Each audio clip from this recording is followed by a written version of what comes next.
Welcome back to my channel, Graceful Art Designs. Today I'm painting a vase of roses. This time I'm painting a gold vase, gold sort of painted glass vase on the bottom, and I'm painting flowers in two colors really, two shades of red and two shades of purple or mauve. And I'm going to do this in steps again, but differently to the way I did it the last time. If I have aired that video yet, I'm not sure.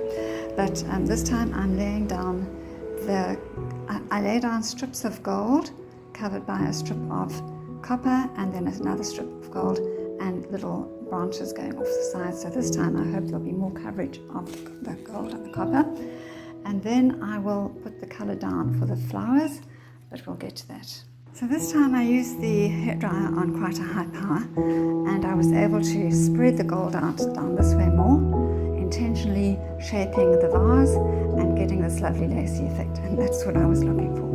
So I'm very happy with that, and now I'm going to lay down the colors for the flowers. Again, I'm going to do them in little thin layers, and you'll see when I've done it. So this time I lay down these four colors. I lay down one layer of that, one layer of that, and then another layer of that one on top, and the same with the reds. And then on the one I did these two colors in the opposite order so that there'd be more, because the layer that you put on top is the color that you're most likely to see the most of. So with this I'm going to use the hairdryer on a low setting and see what that does, because I don't want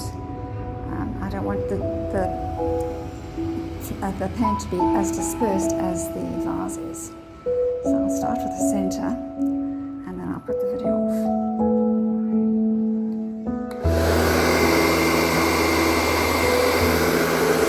Well, it's come out quite interesting. I had the hairdryer on the lower setting for the most part, except where I could see the paint wasn't moving, and then I put it on higher.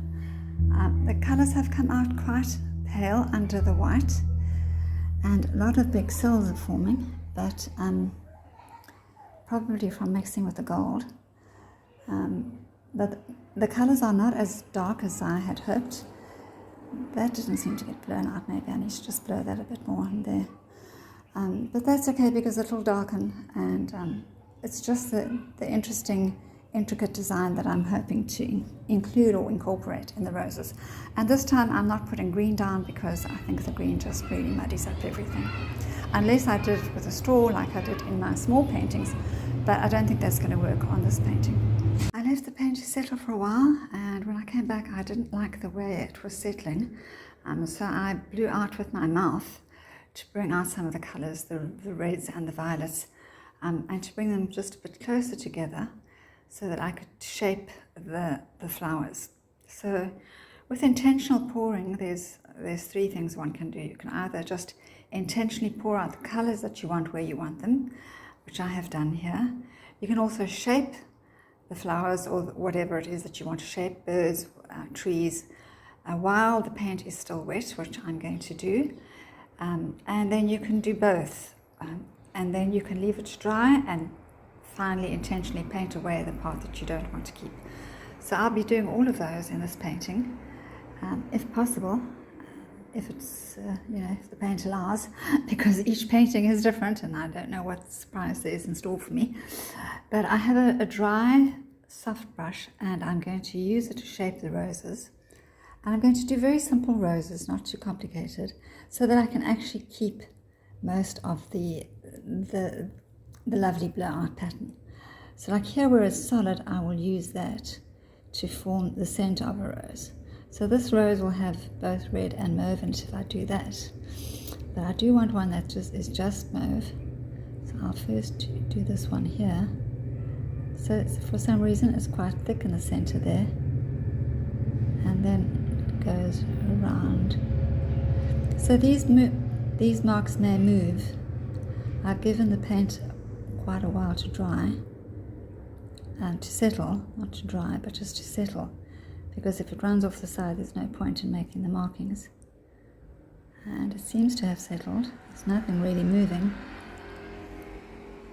So that will be this painting, this rose. And then I'll make one over here. And so I'll go, but I'm going to put the camera down now while I do it. Well, I have drawn on the rose designs, and you can see I've drawn some small ones in the front, then getting larger, and then this is the biggest one, which is a mixture of both colours, and so is that one. And in between I've drawn some buds, and I'm not going to do more than that. I've also shaped the vase, and once it's dry I will see whether and where I will put leaves. I don't want to lose the lovely design. Whether I will keep any of this in the background, but I'm not putting roses all the way to the top, and or whether I will just cover that with some sort of mixture of the colours, or whether I'll just have tall leaves up there. And I could shape the leaves in now, but sometimes it's better to just let things settle and see. There was a lovely pink bit up at the top, but I leant down to blow out with my mouth, and of course it smeared all over my top, and as it usually does, it can be very messy.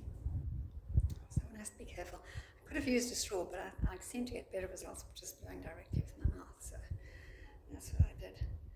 And it definitely brought out the colour, but some places it's pooling a bit. I'm going to just leave it because it does seem to settle on its own, and hope for the best. I'll bring you back when it's dry.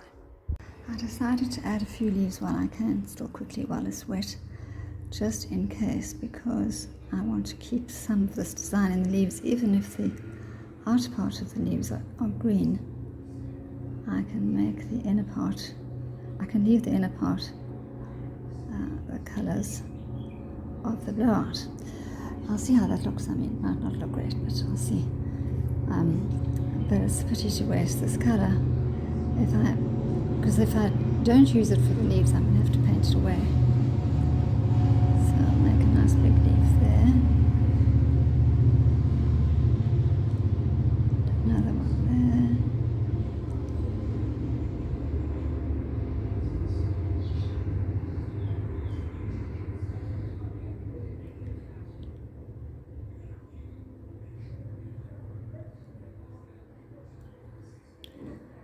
And it looks like some of the paint has completely disappeared. It's not even on the canvas in places. At least that's what it looks like to me. And so I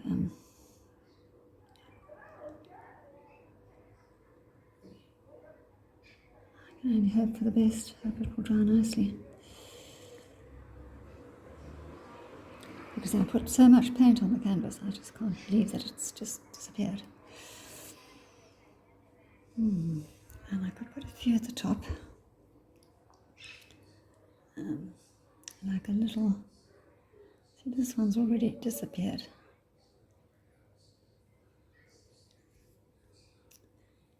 I can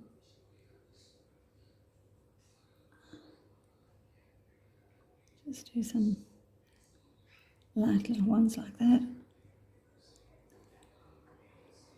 And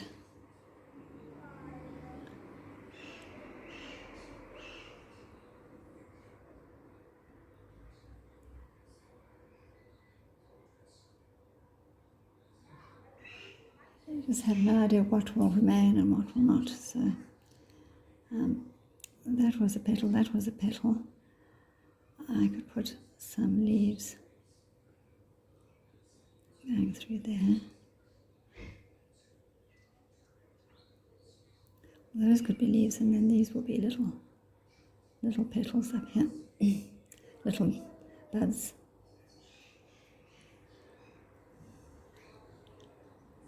And so it goes. There's a mixture of colours here which I could just turn into a lovely rose hanging down. So that will be the centre. Pity to interfere with the vase, but it's such a lovely combination of colours there. Gold and purple and a bit of red. So that one hanging green down.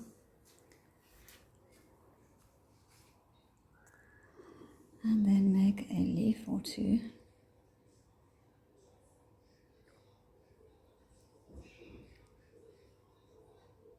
Yeah, I don't want to read too much of this pattern, but it does need another leaf there.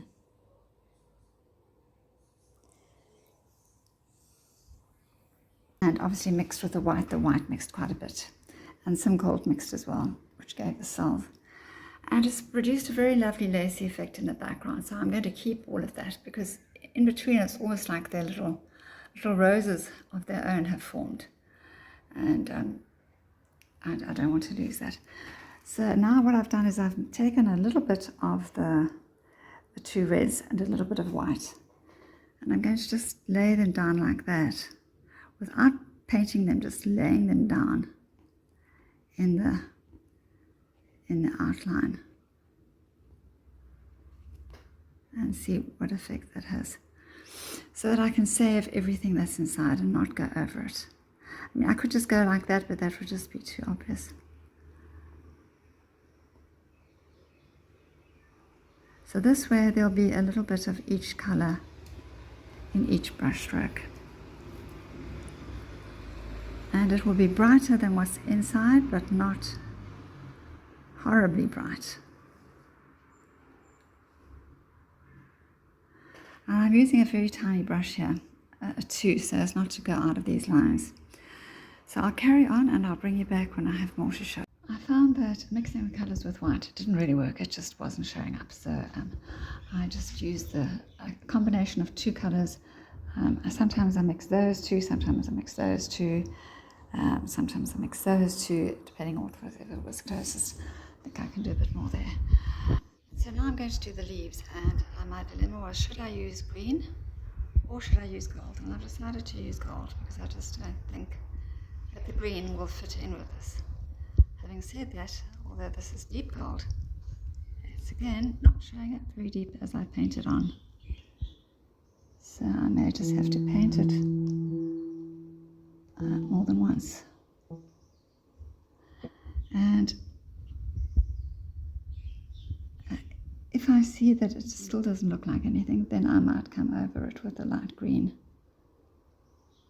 But I just feel that the green is just not going to go with this painting. None of the greens really. I